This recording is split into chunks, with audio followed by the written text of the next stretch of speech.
ஆனந்துக்கிட்ட முறை சொன்னப்பா, உங்கள் வீட்டு பக்கத்தில் தானே இருக்கிறாங்க பூந்தமல்லி சப் ஜெயிலு, அவங்க நிறைய தப்பான தவறான கருத்துலாம் வெளியே வருது.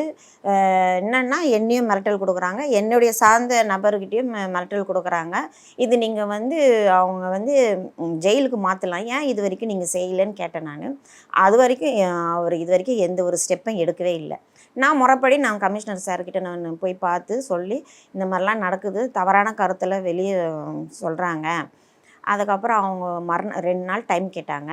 டைம் கேட்டோடனே நான் அங்கே சப் ஜெயிலில் போய் இது பண்ணும்போது 6 ஃபோனு, அதுக்கப்புறம் சில இதெல்லாம் மாற்றினாங்க.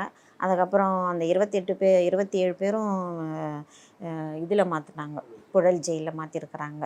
இது வரைக்கும் அவர் எந்த ஒரு இதுவும் செய்யலை. இன்றைக்கி வரைக்கும் எங்களுக்கு மிரட்டல் வந்துன்னு தான் இருக்குது. நேற்று ஜெயிலேருந்து மிரட்டல் வந்துட்டு தான் இருக்குது.